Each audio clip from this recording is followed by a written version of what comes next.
banyak banget postnya ya.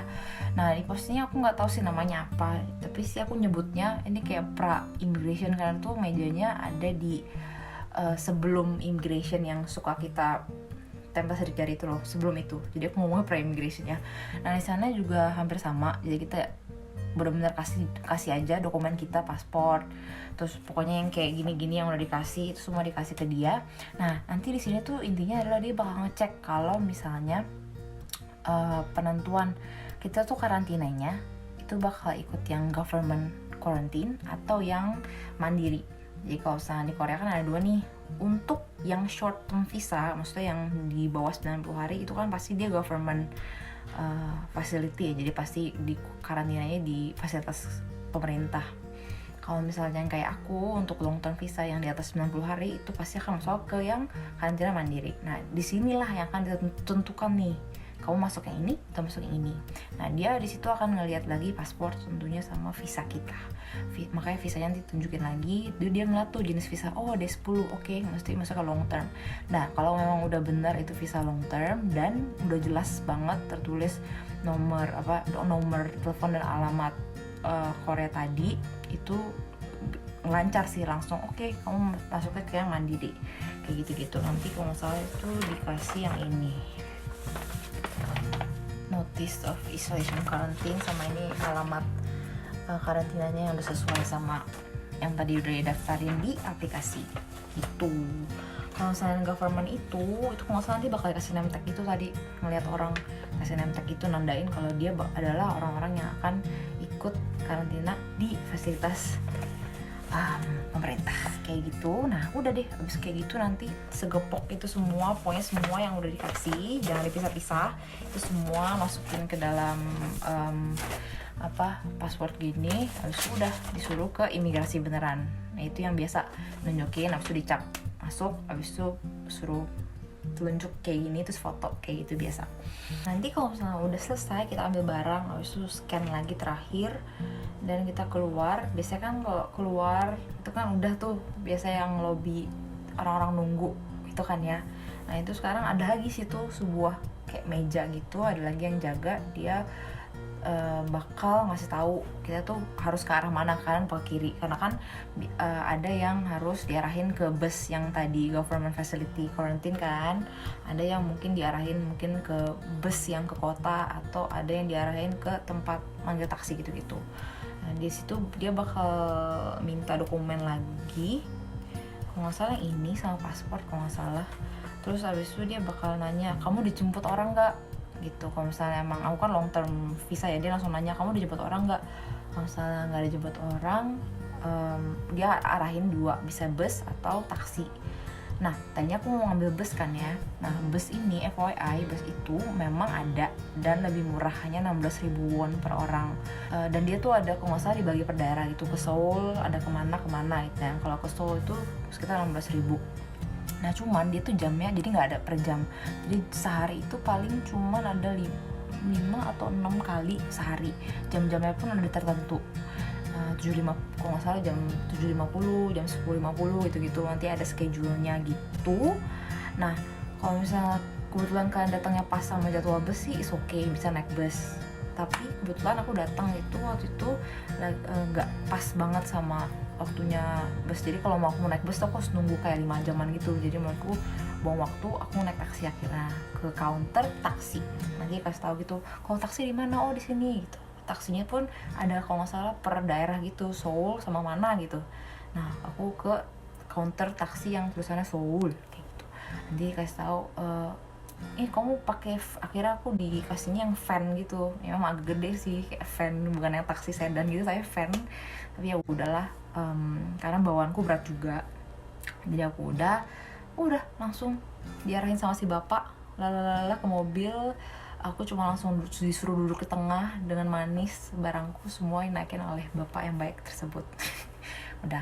Nah kalau kayak aku nih yang long term visa gini, yang karantina mandiri itu, mau naik taksi maupun naik bus itu pasti pertama kali diarahinnya ke Bogonso dulu, atau tempat health check facility di daerah terdekat sesuai sama alamat karantina kalian. Nah kalau aku kan di Yeongdeungpo, jadi aku dibawa ke Yeongdeungpo Bogonso atau health check facility di daerah Yeongdeungpo sini. Terus untuk cek PCR ya, karena wajib, jadi semua orang yang dari luar negeri itu pasti harus cek dulu. Jadi sebelum pulang atau sebelum karantina facility itu biasanya harus cek dulu. Kayak gitu. Nah di situ pun antri sih sebentar, jadi kayak dikasih nomor gitu, kita antri sebentar, bilang aja kita dari airport gitu ya. Terus nanti kalau udah dipanggil kita harus kayak ngisi formnya, ada 4 kalau nggak salah, isi lagi manual pakai pulpen itu gitu. Kalau misalnya kita foreigner itu kalau nggak salah sih dikasih yang Inggris, cuman aku semua dikasih yang Korea punya karena aku ngomong Korea kan ya. Nah terus udah pas isi, abis itu diverifikasi, ada di counter gitu dikasih seplastik paket kebersihan gitu kayak gini. Ini sini untuk alat ukur suhu badan, jadi nggak pakai termometer tapi pakai kayak ginian, kurang lebih kayak gini. Dia ditempelin ke dahi gitu, habis itu kayak nanti keluar gitu warnanya sesuai dengan suhu badan kita.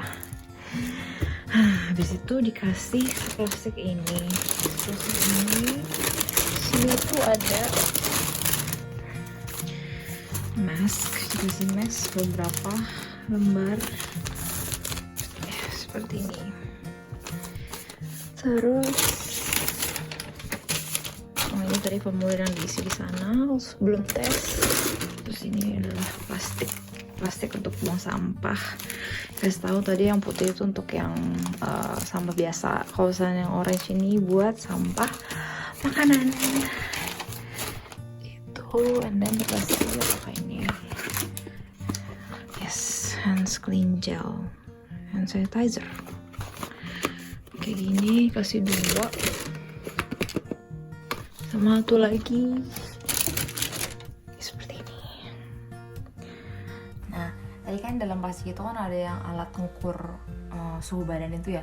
Nanti menggunakan alat yang kecil itu nanti kita ukur suhu badan. Karena apa? Karena bakal diwajibkan untuk lapor keadaan tubuh kita, kesehatan kita di aplikasi yang tadi diinstal di bandara. Jadi sehari itu harus 2 kali kita lapor. Kalau nggak lapor gimana? Atau lupa atau ketiduran jadi lupa itu dia antara katanya sih ada yang ditelepon atau si aplikasinya akan kayak bikin notif gitu, kayak bersuara gitu, ngingetin kalau kita tuh harus lapor lu buruan gitu. Aku mau ngasih tips nih ya, mau ngasih tips kalau bagi mungkin yang sama-sama long term kesini menggunakan long term visa kayak aku mau ngasih tips. Pertama yang menurut aku penting banget itu adalah sebelum kalian berangkat itu bikin sebuah summary tentang apa, tentang data-data diri, paspor sama kontak number Korea sama alamat Korea. Jadi kalau aku detailin lagi ya, yang perlu disamperin dalam satu kertas itu apa sih? Pertama, nomor paspor. Kedua, kalau aku sih tambahin expiry date-nya si paspor tersebut, karena kalian suka ditanyakan kalau isi form. Terus flight number itu harus dicatat juga, sama seat number kayak gitu. Nah itu data di paspor. Yang kedua yang harus dicatat juga adalah nomor Korea, nomor kontak numbernya Korea, sama alamat Korea. Alamat kalau kayak tadi aku tuh alamat karantina di Korea ya, dalam satu kertas. Kalau aku dalam satu kertas kayak gini aku taruh semua informasi penting. Kenapa ke dalam satu kertas ini? Karena banyak banget form yang harus diisi ya, banyak banget form yang harus diisi, entah di bandara maupun di yang tadi tempat cek PCR tadi. Jadi kalau misalnya kita harus bolak-balik ngelihat paspor, ngelihat ini, ngelihat itu kan lama. That's why ini membantu banget tadi, ini hemat waktu aku banget. Jadi ini pastikan aja bisa summary dalam satu kertas. Kayak gitu. Dan kedua, soal yang buat fasilitas karantina, jadi seperti yang aku bilang kan, untuk yang long term visa kayak aku tadi itu kan bisa nyari sendiri ya fasilitas karantina. Nah kenapa aku milih untuk nyari sendiri? Karena gini, kalau government facility itu dia tuh benar-benar terserah pemerintah. Jadi kita benar-benar kalau nggak salah disuruh naik bus gitu nanti.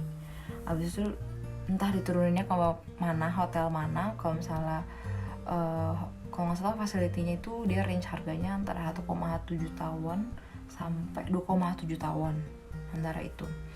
Nah kalau misalnya itu pun jadi benar-benar keberuntungan kita. Kalau misalnya kita dapatnya hotel yang murah ya oke. Jadi kalau misalnya tiba-tiba kita turunnya di hotel yang mahal 2,1 juta misalnya yang paling mahal, ya udah kita harus benar-benar harus berkewajiban, kita nggak boleh nolak, kita harus bayar sesuai itu. Nah kayak gitu kan gamblingnya, takutnya mahal banget gitu kan buat 14 hari karantin doang. Makanya beruntungnya karena aku long term visa yang di atas 90 hari aku bisa nyari sendiri. Nah kalau aku kan menggunakan yang namanya Livable. Livable itu adalah dia kayak perusahaan swasta gitu yang emang udah kerjasama sama pemerintah, jadi legal ya, yang menyediakan fasilitas karantina untuk para orang asing kayak kita, dengan harganya tuh yang paling bawah. Jadi kalau ini yang standar package-nya itu dia tuh yang kayak sejutawan gitu untuk 14 hari, which is kayak kalau di government tadi itu yang paling murah kan berarti, dan udah pasti itu loh, nggak gambling lagi, udah pasti bayar segitu ya segitu itu. Nah tapi bisa juga aku dengar juga beberapa yang juga teman-teman yang punya long term visa itu dia cari sendiri Airbnb. Nah cuma ini yang perlu diperhatikan adalah pastikan kalau hostnya Airbnb itu bersedia menjadikan fasilitasnya sebagai karantina. Jadi kalian harus bilang kalau kalian tuh mau pesen fasilitas atau hotel atau kamar tersebut untuk karantina, izin dulu sama dia boleh atau enggak.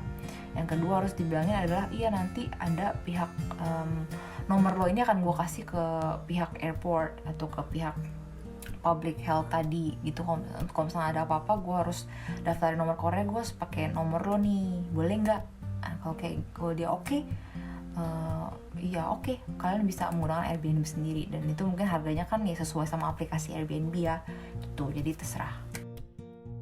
Next videonya mungkin aku akan bahas lebih lanjut tentang fasilitas karantina yang aku pakai sekarang, Livable tadi, termasuk juga room tour aku sekarang. Jadi tunggu aja di next video. Oke, kalau ada yang mau nanya atau apa bisa di kolom komen ya. Oke, bye bye.